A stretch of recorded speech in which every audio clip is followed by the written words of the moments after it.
ರೇಷ್ಮೆ ಇಲಾಖೆಯಿಂದ ಏನೇನು ಯೋಜನೆಗಳಿದೆ Okay. ಮತ್ತೆ ಏನೇನು ಸಪೋರ್ಟ್ ಕೊಡ್ತಾ ಇದೀರಾ ಓಕೆ ಇಷ್ಟು ಇನ್ಫಾರ್ಮೇಶನ್ ಬೇಕಿದೆ ಸರ್. ಸರಿ. ಹಾ ಸರ್. ನೆಕ್ಸ್ಟ್ ರೂಮ್ room ಅಲ್ಲಿ. ರೂಮ್ ನಲ್ಲಿದೆ. ಅದಕ್ಕೋಸ್ಕರ ತೋಟಕ್ಕೆ ಲಘು ಪೋಷಕಾಂಶಗಳನ್ನ ಒದಗಿಸ್ಕೊಡಕ್ಕೆ ಪೋಷಣ್ ಅಂತ ಹೇಳಿ ಉಚಿತವಾಗಿ ಕೊಡ್ತೀವಿ. Hi friends, welcome back to my YouTube channel NPM vision. ಇಷ್ಟು ದಿನ ರೇಷ್ಮೆ ತೋಟದ ಮೇಂಟೆನೆನ್ಸ್ ಮತ್ತೆ ಹುಳುಗಳ ಮೇಂಟೆನೆನ್ಸ್, ಶೆಡ್ ಮೇಂಟೆನೆನ್ಸ್ ಅದ್ರ ಬಗ್ಗೆ ತಿಳಿಸ್ಕೊಟ್ಟೆ. ಇವಾಗ ಡೈರೆಕ್ಟ್ ನಿಮ್ನ ಕರ್ಕೊಂಡು ಹೋಗ್ತಾ ಇರೋದು ರೇಷ್ಮೆ ಇಲಾಖೆಗೆ. ರೇಷ್ಮೆ ಇಲಾಖೆಯಲ್ಲಿ ರೇಷ್ಮೆ ಬೆಳೆಗಾರರಿಗೆ ಮತ್ತೆ ಕೃಷಿಕರಿಗೆ ಏನೇನು ಬೆನಿಫಿಟ್ ಸಿಗುತ್ತೆ, ಏನೇನು ಯೋಜನೆಗಳಿದೆ, ಏನೇನು ಸಬ್ಸಿಡಿ ಸ್ಕೀಮ್ಗಳಿದೆ, ಅವರ ಯಾವ ತರ ಅನುಕೂಲಗಳು ಮಾಡ್ಕೊಡ್ತಾ ಇದಾರೆ, ಇದನ್ನ ತಿಳ್ಸ್ಕೊಡಕ್ಕೋಸ್ಕರ ನಿಮ್ನ ರೇಷ್ಮೆ ಇಲಾಖೆ ಕರ್ಕೊಂಡು ಹೋಗ್ತಾ ಇದೀನಿ. Welcome friends. ನಮ್ಗೆ ಮಾಹಿತಿ ಕೊಡಕ್ಕೆ ರೇಷ್ಮೆ ಕೃಷಿ ವಿಸ್ತರಣಾಧಿಕಾರಿಗಳಾದಂತಹ ಕೆಂಪರಾಜು ಸರ್ ಇದ್ದಾರೆ. ಅವ್ರನ್ನ ಮೀಟ್ ಮಾಡಿ ಅವರಿಂದ ಏನ್ ಇನ್ಫಾರ್ಮೇಶನ್ ಸಿಗುತ್ತೆ ನಿಮ್ಗೆ ಕೊಡ್ತೀನಿ ನಾನು. ಸರ್ ನಮಸ್ತೆ. ನಮಸ್ಕಾರ. ಹೇಗಿದ್ದೀರಾ ಸರ್? ಚೆನ್ನಾಗಿದ್ದೀರಾ? ಫೈನ್. ಹೇಳಿ ಸರ್. ನಮಸ್ತೆ ಫ್ರೆಂಡ್. ರೇಷ್ಮೆ ಯೋಜನೆಗಳು ಮತ್ತೆ ಅದರದ್ದು ಬೆನಿಫಿಟ್ಸ್ ಗೋಸ್ಕರ ಏನೇನು ಗವರ್ಮೆಂಟ್ ಸ್ಕೀಮ್ಗಳೇನಿದೆ ಮತ್ತೆ ಇಲಾಖೆಯಿಂದ ಏನೇನು ಅನುಕೂಲಗಳಿದೆ ಇದಿಷ್ಟೊಂದು ತಿಳಿಸ್ಕೊಡಕ್ಕೆ ನಮ್ ಜೊತೆ ಇದ್ದಾರೆ in charge AD sir, assistant director sir Kemparaj sir ಅವರು. ಅವ್ರ ಮುಖಾಂತರ ನಿಮ್ಗೆ ಎಲ್ಲ ತಿಳಿಸ್ಕೊಡ್ತಾ ಇದೀನಿ. ಸರ್ ನಮಸ್ತೆ. Thank you sir. ಈಗ ನಾವು ರೇಷ್ಮೆ ತೋಟ ಮತ್ತೆ ರೇಷ್ಮೆ ಬೆಳೆಗಾರರು ಅವ್ರದ್ದೆಲ್ಲ ವಿಡಿಯೋ ಮಾಡಿ ಬಂದ್ವಿ. ಓಕೆ. ಅವ್ರ ತೋಟದ ಮೇಂಟೆನೆನ್ಸ್ ಮತ್ತೆ ಶೆಡ್ ಮೇಂಟೆನೆನ್ಸ್ ಎಲ್ಲ ನೋಡ್ ಬಂದ್ವಿ. ಓಕೆ. ಇವಾಗ ಏನಂದ್ರೆ ನಮ್ಮ ವೀಕ್ಷಕರಿಗೆ ಏನ್ ಕೊಡ್ಬೇಕಿದೆ ಅಂದ್ರೆ, ರೇಷ್ಮೆ ಕೃಷಿನ ಹೊಸದಾಗಿ ಶುರು ಮಾಡ್ಬೇಕು ಅಂತ ಬರೋಂತವ್ರಿಗೆ ಓಕೆ. ರೇಷ್ಮೆ ಇಲಾಖೆಯಿಂದ ಏನೇನು ಯೋಜನೆಗಳಿದೆ ಓಕೆ. ಮತ್ತೆ ಏನೇನು ಸಪೋರ್ಟ್ ಕೊಡ್ತಾ ಇದೀರಾ ಓಕೆ. ಇಷ್ಟು ಇನ್ಫಾರ್ಮೇಶನ್ ಬೇಕಿದೆ ಸರ್. ಸರಿ, ಒಳ್ಳೇದು. ಸರ್ ಈಗಿನ ಏನು ನಮ್ಮ ರೇಷ್ಮೆ ಇಲಾಖೆಯಿಂದ ಹಾ. ಹೊಸದಾಗಿ ನಾಟಿ ಮಾಡ್ತಕ್ಕಂತ ರೈತರಿಗೆ ಹಾ ಸರ್. ಜಿಲ್ಲಾ ಪಂಚಾಯತ್ ವತಿಯಿಂದ ಸಾಮಾನ್ಯ ಜನಕ್ಕಾದ್ರೆ ಒಂದು ಗಿಡಕ್ಕೆ ₹8.26, ಪರಿಶಿಷ್ಟ ಜಾತಿ ಪರಿಶಿಷ್ಟ ವರ್ಗದ ಜನಾಂಗಕ್ಕಾದ್ರೆ ₹9.91 ಅಂತೆ ಒಂದು ಗಿಡಕ್ಕೆ ಕೊಡೋ ಕಾರ್ಯಕ್ರಮ ನಮ್ಮಲ್ಲಿದೆ, ಜಿಲ್ಲಾ ಪಂಚಾಯತ್ ಕಾರ್ಯಕ್ರಮ. Okay. ಆ ಜಿಲ್ಲಾ ಪಂಚಾಯತ್ ಕಾರ್ಯಕ್ರಮ ಹೊರತುಪಡಿಸಿ ನರೇಗಾ ಕಾರ್ಯಕ್ರಮದಲ್ಲಿ ನಾವು 1 ಎಕರೆಗೆ 60,000 ಕೂಲಿ ವೆಚ್ಚ ಕೊಡೋ ಕಾರ್ಯಕ್ರಮ ಇದೆ. ಅದು Okay. ಆ 60,000 ಕೂಲಿ ವೆಚ್ಚ ಕೊಡ್ಬೇಕಾದ್ರೆ ಮುಂಚಿತವಾಗಿ ಪಂಚಾಯತಿನಲ್ಲಿ ಕ್ರಿಯಾ ಯೋಜನೆಗೆ ಒಳಪಡಬೇಕು, ಕ್ರಿಯಾ ಯೋಜನೆಗೆ ಸೇರ್ಬೇಕು. ಕ್ರಿಯಾ ಯೋಜನೆ ಸೇರ್ಬೇಕಾದ್ರೆ ಅದು ವರ್ಷದಲ್ಲಿ ಒಂದ್ಸಾರಿ ಈಗ ಕ್ರಿಯಾ ಯೋಜನೆ ಮಾಡ್ತಾ ಇದ್ದಾರೆ. ಮೊದಲು ಯಾವಾಗ ಬೇಕಂದ್ರೆ ರೈತ ಕಡ್ಡಿ ನಾಟಿ ಮಾಡಕ್ ಯಾವಾಗ ಬರ್ತಾನೆ ಅವತ್ತು ಪಂಚಾಯತಿ ಕಳಿಸಿ ಕ್ರಿಯಾ ಯೋಜನೆಗೆ ಸೇರ್ಪಡೆ ಮಾಡಿಸ್ತಾ ಇದ್ವಿ. ಇವಾಗ ಆ ರೀತಿ ಪ್ರಾವಿಷನ್ ಇಲ್ಲ. ಅವ್ರಿಗೆ 1 ವರ್ಷದಲ್ಲಿ 2 ಸಾರಿ ಮಾತ್ರ ಕ್ರಿಯಾ ಯೋಜನೆ ಮಾಡ್ತಾರೆ. ಆಗ ಸೇರ್ಕೊಂಡ್ರೆ ಅವ್ರಿಗೆ 1 ಎಕರೆಗೆ ₹60,000 ಕೂಲಿ ವೆಚ್ಚ ಕೊಡೋ ಕಾರ್ಯಕ್ರಮ ಇದೆ. ಸರ್, ಇದು ಹೇಳಿ. ಪಂಚಾಯತ್ ಯೋಜನೆ ಏನಿದೆ ಹೇಳಿ. ಜಿಲ್ಲಾ ಪಂಚಾಯತ್ ಇಂದ ಹೇಳಿ. ಅದು ಮತ್ತೆ NREGA ಸ್ಕೀಮ್ ಏನಿದೆ, ಹಾ. ಎರಡನ್ನೂ ಫಲಾನುಭವಿಗಳು ಪಡಿಬಹುದಾ, ಇಲ್ಲ ಯಾವ್ದಾದ್ರು ಒಂದು? ಎರಡನ್ನೂ ಪಡೆಯಕ್ಕಾಗಲ್ಲ. ಏನು ನರೇಗಾ ಕಾರ್ಯಕ್ರಮದಲ್ಲಿ ಲಭ್ಯ ಇಲ್ವೋ ಅಂತ ರೈತರಿಗೆ, ಜೊತೆಗೆ BPL ಕಾರ್ಡ್ ಯಾರಿಗಿರಲ್ವೋ ಅಂತ ರೈತರಿಗೆ ಜಿಲ್ಲಾ ಪಂಚಾಯತಿಯಿಂದ ಕೊಡಕ್ಕೆ ನಾವು ಅವೈಲೇಬಲ್ ಇದೆ. Okay. ಆ ಜಿಲ್ಲಾ ಪಂಚಾಯತಿಯಿಂದ ಕೊಡ್ಬೇಕಾದ್ರೆ ಆ ನರೇಗಾ ಹೊರತುಪಡಿಸಿ, ನರೇಗಾ ಸಿಕ್ಕದೇ ಇದ್ದಾಗ ಜಿಲ್ಲಾ ಪಂಚಾಯತ್ ಕೊಡಕ್ಕೆ ವ್ಯವಸ್ಥೆ ಮಾಡಿ. ಇದು ರೇಷ್ಮೆ ಬೆಳೆಗೆ ಮಾತ್ರ ಕೊಡ್ತಾರಂತದ್ದು. ರೇಷ್ಮೆ ಬೆಳೆಗೆ ಸಬ್ಸಿಡಿ ಅಂತ ಬರ್ತಾ ಇರತ್ತೆ. ಓಕೆ. ಮತ್ತೆ ರೇಷ್ಮೆ ಶೆಡ್ಗೆ ಸರ್? ಆಯ್ತು. ಓಕೆ. ರೇಷ್ಮೆ ಶೆಡ್ ಅಂತ ಹೇಳಿದಾಗ 1 ಎಕರೆಗೆ ಅಂದ್ರೆ 1 ಎಕರೆ ಕಡ್ಡಿ ನಾಟಿ ಮಾಡ್ತಕ್ಕಂಥ ರೈತ 33 ಅಡಿ ಉದ್ದ 23 ಅಡಿ ಅಗಲ ಮನೆ ಮಾಡ್ಬೇಕಾಗುತ್ತೆ. Okay. ಆ ರೈತ 1 ಚದರಡಿ ಶೆಡ್ ಅಂದ್ರೆ ಕೆಳಗಡೆ ಗಾರೆ ಹಾಕ್ಬೇಕು, 3 ಅಡಿ ಗೋಡೆ ಕಟ್ಟಬೇಕು, ಮೇಲ್ಗಡೆ ಸೀಟ್ ಹಾಕ್ಬೇಕು, ಅದಕ್ಕೆ ಶೆಡ್ ನೆಟ್ ಹಾಕ್ಬೇಕು. ಇದನ್ನ ಶೆಡ್ ಅಂತ ಹೇಳ್ತೀವಿ ನಾವು. Okay. ಆ ಶೆಡ್ಗೆ ಸಾಮಾನ್ಯ ಜನಕ್ಕಾದ್ರೆ 1 ಚದರಡಿಗೆ ₹100, SC ST ಗಾದ್ರೆ 1 ಚದರಡಿಗೆ ₹120, ಮ್ಯಾಕ್ಸಿಮಮ್ 1,000 ಚದರಡಿವರೆಗೆ ಕೊಡಕ್ ಪ್ರಾವಿಷನ್ ಇದೆ ನಮ್ಮಲ್ಲಿ. ಅದಲ್ದೇನೆ ಆ 1 ಎಕರೆ ಕಡ್ಡಿ ನಾಟಿ ಇದ್ದು ಅವನು ಮನೆ ಮಾಡ್ಕೊಂಡ್ರೆ, ರೇಷ್ಮೆ ಹುಳು ಸಾಕಾಣಿಕೆ ಮನೆ ಮಾಡ್ಕೊಂಡ್ರೆ ಅವನಿಗೆ ಇಲಾಖೆಯಿಂದ ₹2,43,750 ಸಹಾಯಧನ ಕೊಡೋ ಕಾರ್ಯಕ್ರಮ ಇದೆ ಇತರೆ ಜನಾಂಗಕ್ಕೆ. Okay. ಅದೇ SC ST ಜನಾಂಗ ಆದ್ರೆ ಅವ್ರಿಗೆ ₹2,92,500 ಕೊಡ್ತೀವಿ.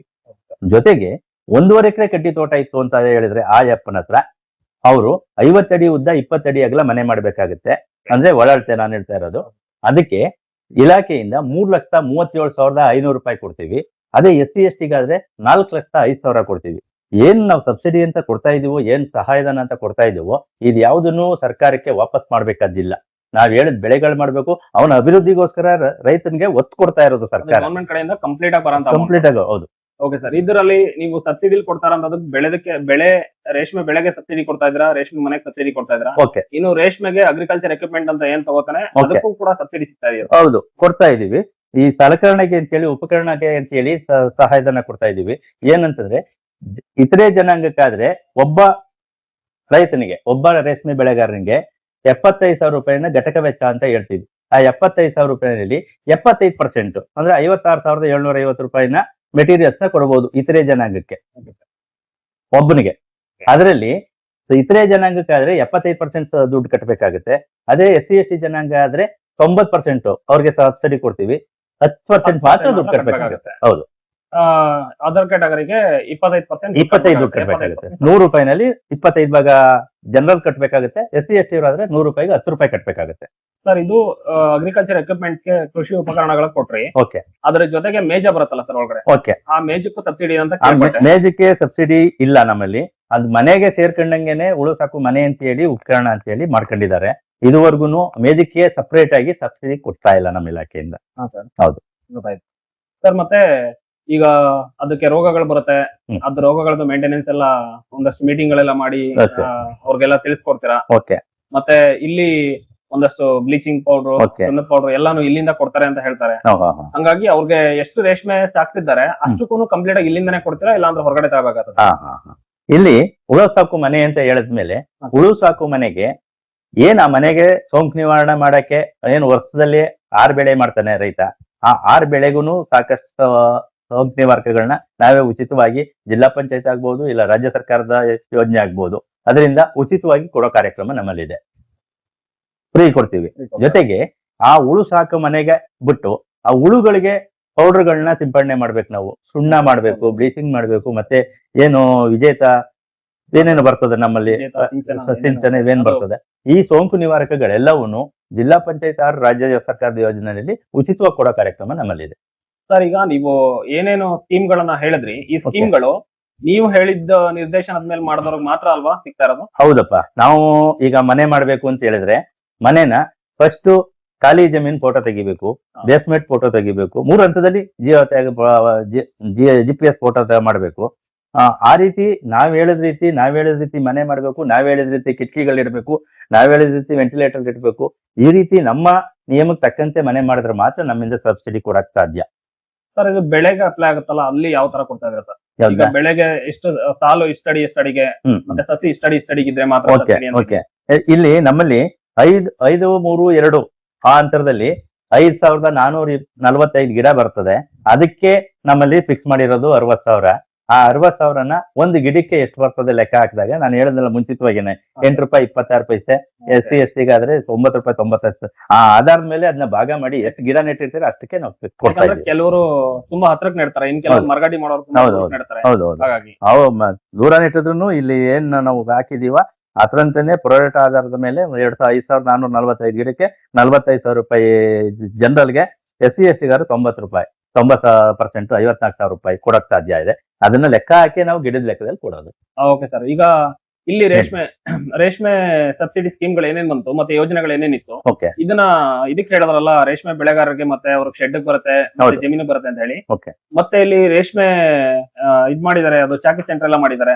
ಓಕೆ. ಚಾಕಿ ಸೆಂಟರ್ ಮಾಡಿರೋರ್ಗೆ ಮತ್ತೆ ರೀಲರ್ಸ್ ಗಳಿಗೆ ಇದಕ್ಕೂ ಕೂಡ ಇಲ್ಲಿ ಸಬ್ಸಿಡಿ ಸ್ಕೀಮ್ಗಳು ಏನಾದ್ರು ಇದೆ ಅಲ್ಲ ಸರ್? ಇದೆ. ಚಾಕಿ ಸಾಕಾಣಿಕಾ ಕೇಂದ್ರ ಏನ್ ಮಾಡಿರ್ತಾರೆ ಅವ್ರಿಗೆ ಇಲಾಖಾ ವತಿಯಿಂದ ಸಹಾಯಧನ ಕೊಡೋ ಕಾರ್ಯಕ್ರಮ ಇದೆ. ಅದು ನಂದು ಬುಕ್ಲೆಟ್ ನೋಡ್ಬೇಕು, ಸಾರಿ. ಒಟ್ನಲ್ಲಿ ಸಹಾಯಧನ ಅವ್ರಿಗೂ ಸಹಾಯಧನ ಇದೆ, ಕೊಟ್ಟೆ ಕೊಡ್ತೀವಿ. 12 ಲಕ್ಷದವರೆಗೆ ಸಹಾಯಧನನ ಚಾಕಿ ಸೆಂಟರ್ಗೂ ಕೊಡೋ ಕಾರ್ಯಕ್ರಮ ಇದೆ. ಮತ್ತೆ ಈಗ ರೀಲರ್ಸ್ಗೆ ಅವ್ರದೇ ಆದ ಒಂದು ವಿಂಗ್ ಇದೆ, ರೀಲಿಂಗ್ ತಾಂತ್ರಿಕ ಸೇವಾ ಕೇಂದ್ರ ಅಂತಾನೆ ಇದೆ. ಅಲ್ಲೂ ಸಾಕಷ್ಟು ನಾವು ರೇಷ್ಮೆ ಬೆಳೆಗಾರರಿಗೆ ಏನು ಸವಲತ್ತುಗಳು ಕೊಡ್ತೀವಿ ಅದೇ ರೀತಿ ಸಾಕಷ್ಟು ಸವಲತ್ತುಗಳು ರೀಲರ್ಗೂ ಇದೆ. ಈ ಯೋಜನೆಗಳ ಬ್ರೋಚರ್ ಏನಿದೆ ನಮ್ಮ ವಿಡಿಯೋ ಅಪ್ಲೋಡ್ ಮಾಡಬಹುದು, ಧಾರಾಳವಾಗಿ ಮಾಡಬಹುದು. ರೈತರುಗಳಿಗೋಸ್ಕರನೇ ತಿಳ್ಕೊಳ್ಳಿ ಅಂತಾನೆ ನಾವು ಇದನ್ನ ಕೊಟ್ಟಿರೋದು ಸರ್. ಹಾಗೇನೆ ಈಗ ರೇಷ್ಮೆ ಇಲ್ಲಿ ನರಸೀಪುರ ರೇಷ್ಮೆ ಇಲಾಖೆಯಲ್ಲಿ ಇಲಾಖೆ ವ್ಯಾಪ್ತಿಗೆ ಬರೋಂತ ಚಾಕಿ ಸಾಕಾಣಿಕೆ 9,75,000 ಇದು ಕೊಡ್ತೀವಿ ನೋಡಿ. ಸಾಮಾನ್ಯ ಜನಕಾದ್ರೆ 11,70,000 ಇದು ಕೊಡ್ತೀವಿ. CS ಇದಕ್ಕೆ ಪರಿಶಿಷ್ಟ ಜಾತಿ ಪರಿಶಿಷ್ಟ ಪಂಗಡದವ್ರು ಚಾಕಿ ಸೆಂಟರ್ ಮಾಡಿದ್ರೆ 11 ಲಕ್ಷ ಚಿಲ್ಲರೆ 11,70,000 ಸಬ್ಸಿಡಿ ಕೊಡ್ತೀವಿ. ಅದೇ 9,75,000 ಜನರಲ್ ಅವರು ಚಾಕಿ ಸೆಂಟರ್ ಮಾಡಿದ್ರೆ ಕೊಡ್ತೀವಿ. ಚಾಕಿ ಸೆಂಟರ್, ಹೌದು ಸರ್. ಆಮೇಲೆ ರೀಲರ್ಸ್ ಗಳಿಗೋಸ್ಕರ ಮಿಷನರಿ ಎಕ್ವಿಪ್ಮೆಂಟ್ಸ್ ಗಳೆಲ್ಲ ಅದು ಕೂಡ ಅದು ರೀಲಿಂಗ್ ಘಟಕಗಳು ಇದೆ. ಮನೆಗಳು ಮಾಡಿದ್ರೆ, ಶೆಡ್ಗಳು ಮಾಡಿದ್ರೆ ಅವ್ರಿಗೂ heater, solar heater, power generator, solar generator ನೋಡಿ, ಇವೆಲ್ಲವೂ ಎಲ್ಲದಕ್ಕೂ ಸಹಾಯಧನ ಒಟ್ನಲ್ಲಿ ರೇಷ್ಮೆ ಮುಖ್ಯ- ಇಲಾಖೆಯಿಂದ ರೇಷ್ಮೆ ಬೆಳೆಯೋದ್ರಿಂದ ಹಿಡಿದು ರೇಷ್ಮೆ ಗೂಡು ತೆಗ್ದು ಅದರಿಂದ ರೇಷ್ಮೆ ತೆಗಿಯೋದ್ರ ಒಳಗಡೆ ಏನೇನ್ ಬರುತ್ತೆ ಪ್ರತಿಯೊಂದಕ್ಕೂ ಸಹಾಯಧನ ಸಿಗುತ್ತೆ ಮತ್ತೆ ಸಪೋರ್ಟ್ ಸಿಗುತ್ತೆ. ನಮ್ಮ ಇಲಾಖೆಯಿಂದ ಹೊಸದಾಗಿ ಬರ್ತಕ್ಕಂತ ರೈತ ಅವನೇನೆ ಕಡ್ಡಿ ನಾಟಿ ಮಾಡ್ಬೋದು, ಅವನೇ ಹುಳ ಸಾಕಾಣಿಕೆ ಮಾಡ್ಬೋದು, ಅವನೇ ರೀಲಿಂಗ್ ಮಾಡ್ಬೋದು, ಅವನೇ ನೂಲ್ ಬಿಚ್ಚಾಣಿಕೆ ಮಾಡ್ಬೋದು. ಯಾವುದೇ ರೈತ ನಮ್ಮ ಇಲಾಖೆಗೆ ಪಾದಾರ್ಪಣೆ ಮಾಡಿದ್ರೆ ಅವನು ಮೊದಲಿನಿಂದ ಲಾಸ್ಟ್ ವರ್ಗುನು ಈ ರೇಷ್ಮೆ ಏನ್ ಉತ್ಪಾದನೆ ಮಾಡಬೇಕು ಅದಕ್ಕೆ ಎಲ್ಲದಕ್ಕೂ ಸರ್ಕಾರ ಉತ್ತೇಜನ ಕೊಟ್ಟೇ ಕೊಡ್ತಾ ಇದೆ. ಯಾರಿಗೂ ಇದುವರೆಗೆ ಇಲ್ಲ ಸಿಗ್ಲಿಲ್ಲ ಅನ್ನೋದು ಇಲ್ವೇ ಇಲ್ಲ ಮಾತು. ಸರ್ ಅಂದ್ರೆ ಇಷ್ಟೆಲ್ಲ ಯೋಜನೆಗಳು ಇದ್ಮೇಲೆ ಹ್ಮ್. ರೇಷ್ಮೆ ಬೆಳೆ ನನ್ಗೆ ಹೊರಗಡೆ ಗೊತ್ತಿಲ್ಲ, ಹೇಳಿ. ನಮ್ ತಾಲೂಕ್ ಹೇಳ್ತಾ ಇರೋದು, ಹೇಳಿ. ನಮ್ ತಾಲೂಕಲ್ಲಿ ರೇಷ್ಮೆ ಬೆಳೆ ದಿನೇ ದಿನೇ ಜಾಸ್ತಿ ಆಗ್ತಾ ಇದೆಯಾ ಸರ್? ಈ ಸಾರಿ ಜಾಸ್ತಿ ಆಗ್ತಾ ಇದೆ. ಮೊದಲೇನಾಗಿತ್ತು, ಈ ಕಬಿನಿ ನೀರಾವರಿ ಏನ್ ಬಂತು ಅವಾಗ ನೀರಾವರಿ ಜಾಸ್ತಿ ಆಗಿ ಇಲ್ಲಿ ಈ ಏರಿಯಾದಲ್ಲಿ ಕಡ್ಡಿ ಜಾಸ್ತಿ ಇದ್ದದ್ದು ಕಡಿಮೆ ಆಗಿತ್ತು. ಹಾ. ಈಗ ತದನಂತರ ರೈತರುಗಳಿಗೆ ಒಳ್ಳೆ ರೇಟ್ ಇದೆ, ಒಳ್ಳೆ ಸರ್ಕಾರದಿಂದ ಬೆನಿಫಿಟ್ ಇದೆ ಅಂತ ತಿಳ್ಕೊಂಡ ಮೇಲೆ ತಾನಾಗಿ ತಾನೇ ರೈತರುಗಳು ಬರ್ತಾ ಇದ್ದಾರೆ. ನಾವು ಪ್ರಚಾರ ಮಾಡ್ತಾ ಇದೀವಿ, ಎಲ್ಲಾ ಗ್ರಾಮ ಸಭೆಗಳನ್ನ ಉಪಯೋಗಿಸ್ತಾ ಇದ್ದೀವಿ, ಎಲ್ಲಾ ಗುಂಪು ಚರ್ಚೆಗಳನ್ನ ಮಾಡ್ತಾ ಇದ್ದೀವಿ, ಪ್ರತಿಯೊಂದು ಊರುಗಳಿಗೂ ಭೇಟಿ ಕೊಡ್ತಾ ಇದೀವಿ. ಸಿಬ್ಬಂದಿ ಕಡಿಮೆ ಇದ್ರೂ ಪ್ರತಿಯೊಂದು ಊರುಗಳಿಗೂ ಭೇಟಿ ಕೊಟ್ಟು ಮಾಹಿತಿನ ಕೊಡ್ತಾ ಇದ್ದೀವಿ. ಸರ್ ಹಾಗೇನೆ ರೇಷ್ಮೆ ಬೆಳೆಯಲ್ಲಿ ಒಂದು ಅಥವಾ ಎರಡು ಬ್ಯಾಚ್ ಈಗ ಇಂಟ್ರೆಸ್ಟ್ ಇಂದ ಬಂದಿರುತ್ತೆ, Okay. ಇಂಟ್ರೆಸ್ಟ್ ಇಂದ ಬಂದಿರ್ತಾರೆ, ಓಕೆ, ರೇಷ್ಮೆ ಚೆನ್ನಾಗಿ ಬೆಳಿಬೇಕು, ನಾನು ಒಳ್ಳೆ ಸಂಪಾದನೆ ಮಾಡ್ಬೇಕು ಅಂತ ಬಂದಿರ್ತಾರೆ. ಅಷ್ಟು ಆಸೆ ಇಟ್ಕೊಂಡು ಬಂದಂತವ್ರು ತುಂಬಾ ಎಫರ್ಟ್ ಹಾಕಿ ಮಾಡಿರ್ತಾರೆ. ಯಾವ್ದೋ ಒಂದು ಎರಡು ಬೆಳೆ ಶುರು ಬೆಳೆಲೆ ಲಾಸ್ ಆಗ್ಬಿಟ್ರೆ ಹ್ಮ್. ಅಂತವ್ರು ಉತ್ಸಾಹ ಕಳ್ಕೊಂಡು ರೇಷ್ಮೆ ಬೆಳೆನ ಬಿಟ್ಕೊಡ್ಬೇಕು ಅಂತ ಹೇಳಿ ಡೈವರ್ಟ್ ಆಗಂತವ್ರು ಇರ್ತಾರೆ. ಇರ್ತಾರೆ. ಹಂಗಾಗಿರೋಂಥವ್ರಿಗೆ ಮತ್ತೆ ನೀವು ಹೋಗಿ ಅವ್ರಿಗೆ ತಿಳಿಸಿ ಹೇಳಿ ಮತ್ತೆ ವಾಪಸ್ ಕರಿ ಅಂತ ಪ್ರಯತ್ನ ಮಾಡಿದ್ರಿ? ಎಲ್ಲವೂ ಮಾಡಿದೀವಿ. ನಾವೇನಂತಂದ್ರೆ ಅವ್ರನ್ನ ಫಸ್ಟ್ 2 ಬೆಳೆ ಅಲ್ಲ 4 ಬೆಳೆ 5 ಬೆಳೆನ ಅವ್ರನ್ನ ಫಾಲೋ ಅಪ್ ಮಾಡ್ತೀವಿ. ಜೊತೆಗೆ ಒಳ್ಳೆ ಬೆಳೆಗಾರ ಇರ್ತಾರೆ ನೋಡಿ, ಅವ್ರಿಗೆ ಎನ್ಕ್ಲೋಸ್ ಮಾಡಿರ್ತೀವಿ. ನಮ್ಮನ್ನೇ ಹುಡುಕೊಂಡ್ ಬರ್ಬಾರ್ದು ರೈತ, ಅವನ ಪಕ್ಕದಲ್ಲಿ ಒಳ್ಳೆ ಬೆಳೆಗಾರ ಯಾರು ಇರ್ತಾನೆ ಅವನಿಗೆ ಕೊಂಡಿ ಹಾಕಿರ್ತೀವಿ. ಅವ ಯಪ್ಪನ ಜೊತೆನಲ್ಲಿ ಮರಿ ತರಬೇಕು, ಆ ಯಪ್ಪನ ಜೊತೆನೆ ಎಲ್ಲಾನು ಅವನ್ ಏನ್ ಮಾಡ್ತಾ ಇದ್ದಾನೆ, ಒಳ್ಳೆ ಬೆಳೆಗಾರ ಅವನ್ ಏನ್ ಮಾಡ್ತಾ ಇದ್ದಾನೆ ಅದನ್ನ ತಿಳ್ಕೊಂಡ್ ಮಾಡ್ಬೇಕು. ನಮ್ಮ ಇಲಾಖೆಯವರು ಭೇಟಿ ಕೊಡ್ತಾ ಇರ್ತೀವಿ. ನಮ್ಮ ಇಲಾಖೆಯವ್ರಿಗಿಂತ ಮುಂಚಿತವಾಗಿ ಏನು ಇಲಾಖೆದು ಹೊಸದ್ ಬಂದಾಗ ಅವ್ರು ಹೇಳ್ತಾರೆ ಅನ್ನೋದು ಒಂದು ಮನಸ್ಸಲ್ಲಿ ಇರ್ತದೆ ರೈತಂದು. ಹೌದು ಸರ್. ಅದಕ್ಕೆ ನಾವೇನ್ ಮಾಡ್ತೀವಿ, ಆ ರೈತನಿಂದ ರೈತನಿಗೆ ಬಂದ್ರೆ ಒಳ್ಳೇದಾಗುತ್ತೆ ಅಂತ ಹೇಳಿ ರೈತನ ಕಾಂಟ್ಯಾಕ್ಟ್ ಕೊಟ್ಟಿರ್ತೀವಿ ಅವನಿಗೆ. ಸರ್ ಈಗ ನಮ್ಮ ತಾಲೂಕ್ ಒಳಗಡೆ ತುಂಬಾ ಚೆನ್ನಾಗಿ ರೇಷ್ಮೆ ಬೆಳೆದು ಅದ್ರಲ್ಲಿ ಒಳ್ಳೆ ಜೀವನ ಕಂಡ್ಕೊಂಡ್ರ ಅಂತವ್ರು ನಿಮ್ಗೆ ಇಲ್ಲಿ ನಿಮ್ಮ ಎಕ್ಸ್ಪೀರಿಯನ್ಸ್ ಅಲ್ಲಿ ಯಾರಿದೆ ಸರ್? ಇಲ್ಲ ಇದಾರೆ. ಕೆಂಪೈನುಂಡಿನಲ್ಲಿ ನಾಗೇಶ್ ತಿಮ್ಮೇಗೌಡ ಅಂತ ಹೇಳಿ, ಚೆನ್ನೇಗೌಡ ಸಣ್ಣೇಗೌಡ ಅಂತ ಹೇಳಿ, ಮತ್ತೆ ಯೋಗೇಶ್ ಭಾಗ್ಯಮ್ಮ ಮುದ್ದೇಗೌಡ ಅವ್ರ ತಾಯಿ ಹೆಸರಿನಲ್ಲಿದೆ, ಭಾಗ್ಯಮ್ಮ ಮುದ್ದೇಗೌಡ ಅಂತ ಹೇಳಿ, ಪುನಃ ರಾಮ್ ಶೆಟ್ಟಿ ಸಿದ್ ಶೆಟ್ಟಿ ಅಂತ ಹೇಳಿ ಕೆಂಪೈನುಂಡಿನಲ್ಲೇ 4 ಇನ್ನ ಇದಾರೆ. ಹೇಳ್ಕೊಂಡು ಹೋಗ್ತಾ ಇದ್ರೆ ಪಟ್ಟಿ ದೊಡ್ಡದಾಗ್ತಾ ಇರ್ತದೆ. ಜೊತೆಗೆ ಕೋಲಾರ ಸೈಡ್ ನಿಂದ ಬಂದು ವಿಜಯಪುರದಲ್ಲಿ ರಮೇಶ್ ಉಚ್ಚಪ್ಪ ಅಂದ್ಬಿಟ್ಟು ಈಗ ಅಲ್ಲಿ ಬೆಳೆ ಮಾಡ್ತಾ ಇದ್ದಾರೆ. 2 ಎಕರೆ ಕಡ್ಡಿ ತೋಟ ಮಾಡಿದ್ದಾರೆ, 2 ಬ್ಯಾಚ್ ಮಾಡ್ಕೊಂಡಿದ್ದಾರೆ, 1 ಮನೆ ಮಾಡಿದ್ದಾರೆ. ಅವರೂ ಸಹ ಎಲ್ಲಾ ಬೆಳೆಗಳನ್ನ ಬಿಟ್ಟು ಇದು ರೇಷ್ಮೆ ಬೆಳೆನಲ್ಲಿ ಒಳ್ಳೆ ಇದು ಬಂದಿದೆ. ಅವ್ರಿಗೆ ಜಿಲ್ಲಾ ಪಂಚಾಯತ್ ಇಂದ ಒಳ್ಳೆ ಫಸ್ಟ್ ಪ್ರೈಸ್ ಸಿಕ್ಕಿದೆ. ಅದೇ ಸರ್, ಈಗ ಪೌಡರ್ ಏನೋ ಇದೆಯಲ್ಲ ಅಂತ ತಗೊಂಡ್ ಹೋಗ್ಬೇಕು ಅಂತ Okay. ಮೊನ್ನೆ ಬಂದಿದ್ರು. Okay. ಬಂದಾಗ ಅವ್ರು ಹೇಳ್ತಾ ಇದ್ರು ಇದ್ರಲ್ಲಿ ಅಂತರ ಬೆಳೆ ಬೆಳೆದಿದೀವಿ ಅಂತ ಎಲ್ಲ ಹೇಳಿ. ಹೌದು, ಅದನ್ನು ಈಗ ಅವರು ಮರಗಡ್ಡಿ ಏನೋ ಮಾಡಿದಾರಂತೆ, ಹೇಳಿ. ಅದ್ರ ಮಧ್ಯೆ ಅಂತರ ಬೆಳೆ ಬೆಳೆದಿರಂತೆ. ಅವ್ರು Okay. ಹೇಳಿದ್ದು ಕ್ರಿಮಿನಾಶಕ ಯಾವ್ದಕ್ ನಾವು ಬಳಸಲ್ಲ, ಅಂತ ಬೆಳೆಗಳನ್ನ ಅಂತರ ಬೆಳೆಯಾಗಿ ನಾವು ಬೆಳಿಬಹುದು ಅಂತ ಹೌದು, ಹೇಳಿ. ಹೌದು, ಹೌದು. ಅದನ್ನು ರೇಷ್ಮೆ ಮಧ್ಯೆ ಅದನ್ನು ಬೆಳೆದು ಸಕ್ಸಸ್ ಆಗಿರೋರು ಇದಾರಲ್ಲ ಸರ್? ಇದಾರೆ, ಮಾಡಿದ್ದಾರೆ. ಕಡ್ಲೆಕಾಯಿ ಬೆಳೆದಿದ್ದಾರೆ, ರಾಗಿ ಬೆಳೆದಿದ್ದಾರೆ, ಈರುಳ್ಳಿ ಬೆಳೆದಿದ್ದಾರೆ, ಸೊಪ್ಪು ಬೆಳೆದಿದ್ದಾರೆ. ಜೊತೆಗೆ ನಮ್ಮ ಏನ್ ಇಪ್ಪನೇಳೆ ಗಿಡದ ನರ್ಸರಿ ಮಾಡಿಸ್ತೀವಿ ಅದನ್ನ ಆ ಸೆಂಟರ್ ನಲ್ಲೇ ನರ್ಸರಿ ಮಾಡಿ ಮಾರಾಟ ಮಾಡಿ ಒಳ್ಳೆ ದುಡ್ಡು ಮಾಡ್ತಾ ಇದ್ದಾರೆ. ಇದ್ರ ಜೊತೆಗೆ ಈಗ ಸದ್ಯಕ್ಕೆ ರೈತರಿಗೆ ರೇಷ್ಮೆ ಕೃಷಿ ಮಾಡೋಂಥವ್ರಿಗೆ ಏನೇನ್ ವಿತರಣೆ ಮಾಡ್ತಿದ್ರ ಗೌರ್ಮೆಂಟ್ ಇಂದ ಬಂದಿರೋಂಥ ಪ್ರಾಡಕ್ಟ್ಸ್ ಅದೆಲ್ಲ ತೋರಿಸ್ಬೋದು ಸರ್? ಈಗ ತೋರಿಸ್ತೀನಿ. ಎಲ್ಲ ಹೇಳ್ಬೇಕಾ ತೋರ್ಸ್ಬೇಕಾ? ಅಂದ್ರೆ ಅಲ್ಲಿ ನೋಡಿದ್ರೆ ಅದನ್ನ ನಮ್ ವೀಕ್ಷಕರು ತೋರಿಸ್ಬೋದು ಅಂತ. Okay okay okay. ಅಲ್ಲಿಗೆ ಓಪನ್ ಮಾಡಿರೋದು ಇಲ್ಲೇ ಇದೆ ಒಂದಷ್ಟು ಮಿಕ್ಸರ್ಸ್ ಹೆಚ್ಚೇ ಬಿಡ್ತೀನಿ ಇಲ್ಲೇನೆ.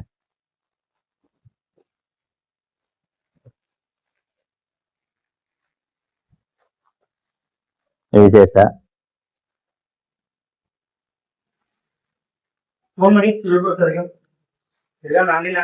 ಸೇರಿಸಿದೆ. ನೆಕ್ಸ್ಟ್ ರೂಮ್ ರೂಮಲ್ಲಿ ನಲ್ಲಿದೆ.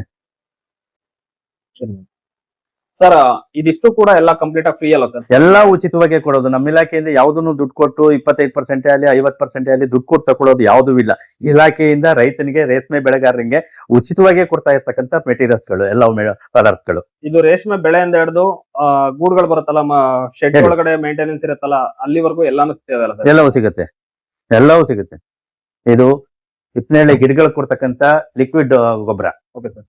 ಇದು ಮನೆ ಹೊಡಿಯಕ್ಕಂತ ಔಷಧಿ. ಇದು ಬೇರ್ಕೊಳೆ ಮತ್ತೆ ಬೇರ್ ಗಂಟು ರೋಗ ಅಂತ ಹೇಳ್ತೀವಿ, ಅದಕ್ಕೆ ಕೊಡ್ತಕ್ಕಂಥ ಮೆಡಿಸಿನ್ ಇದು. ಮತ್ತೆ ಇದು ಎರಡನ್ನು ಉಳಿದ ಮೇಲ್ಗಡೆ ಡಸ್ಟ್ ಮಾಡ್ತಕ್ಕಂಥ ಪೌಡರ್ಗಳು. ಸರ್ ಇದ್ರ ಜೊತೆ ಬ್ಲೀಚಿಂಗ್ ಏನೋ ಬಂದಿದೆ ಇದೆ ಇದೆ ಇದೆ. ಬನ್ನಿ ಸರ್.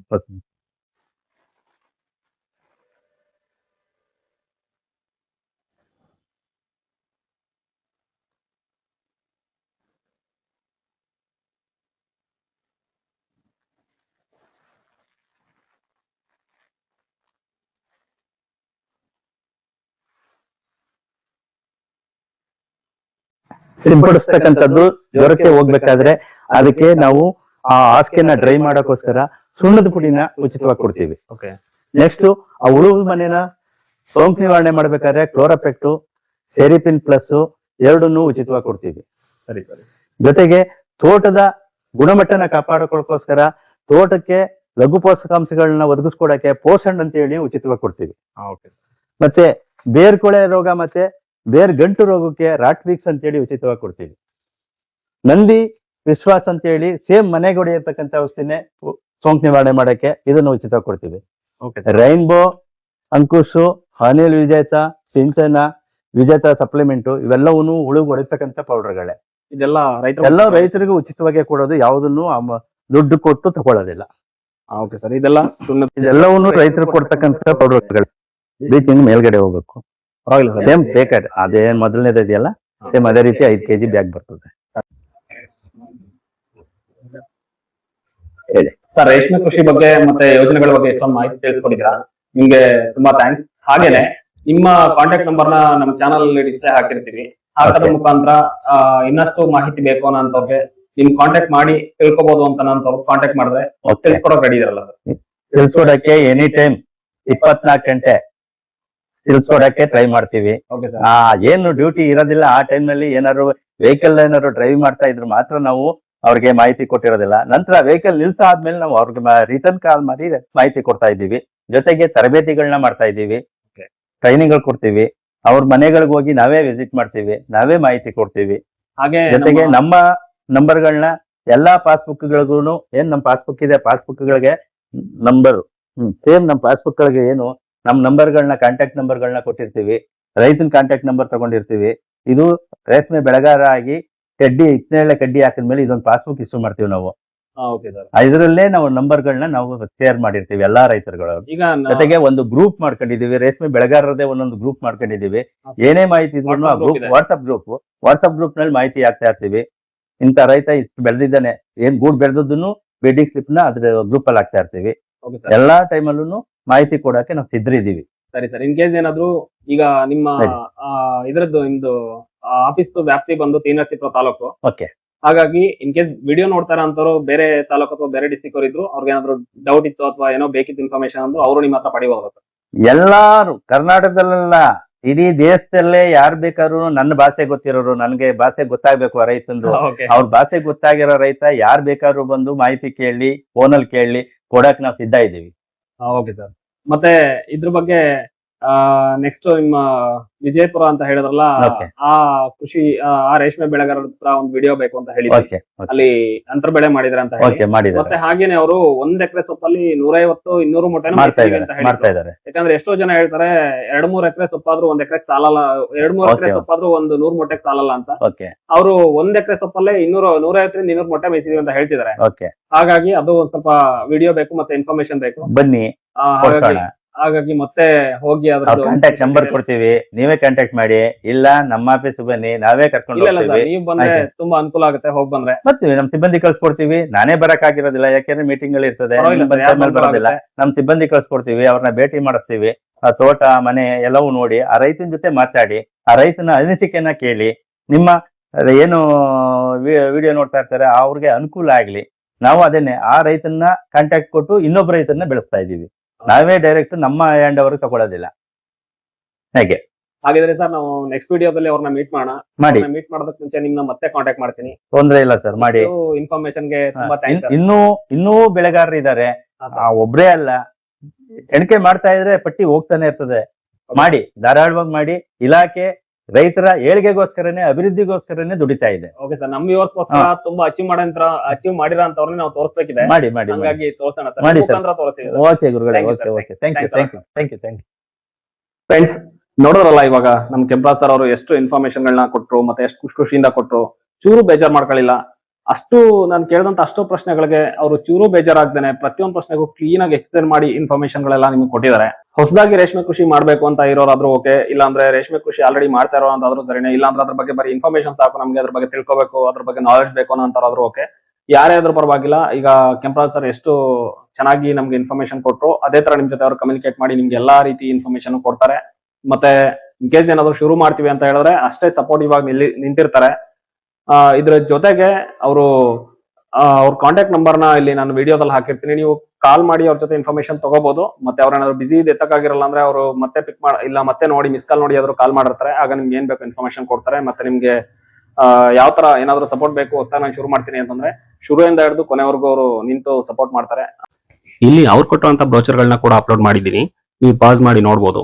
ನಿಮ್ಗೆ ಬೇಕಾದಂತಹ ಎಲ್ಲಾ ಮಾಹಿತಿಗಳು ಸಿಕ್ಕಿದೆ ಅಂತ ಅನ್ಕೋತೀನಿ. ಇನ್ನೂ ಏನಾದ್ರೂ ಮಾಹಿತಿ ಬೇಕಾದಲ್ಲಿ ಕಮೆಂಟ್ ಮಾಡಿ. ಮುಂದಿನ ವಿಡಿಯೋದಲ್ಲಿ ರೇಷ್ಮೆ ಮಾರ್ಕೆಟ್ ಹಾಗೂ ನನ್ನ ಫ್ರೆಂಡ್ ಸಂತು ಅವರ 4 ಬ್ಯಾಚ್ ಅನುಭವ ಮತ್ತು ಅದರ ಲಾಭ ನಷ್ಟ ತಿಳಿಸ್ಕೊಡೋದ್ರ ಜೊತೆಗೆ ನೀವು ಇಲ್ಲಿ ಕೇಳಿದ ಮಾಹಿತಿ ಕೂಡ ತಿಳಿಸ್ಕೊಡಕ್ಕೆ ಪ್ರಯತ್ನ ಪಡ್ತೀನಿ. ಇವತ್ತಿನ ವಿಡಿಯೋ ಇಷ್ಟ ಆಗಿದ್ರೆ ಲೈಕ್ ಮಾಡಿ, ಶೇರ್ ಮಾಡಿ. ಹಾಗೇನೆ ಇನ್ನೂ ಯಾರು ಸಬ್ಸ್ಕ್ರೈಬ್ ಆಗಿಲ್ವೋ ಸಬ್ಸ್ಕ್ರೈಬ್ ಆಗಿ. ಮುಂದಿನ ವಿಡಿಯೋದಲ್ಲಿ ಸಿಗೋಣ. ನಮಸ್ಕಾರ.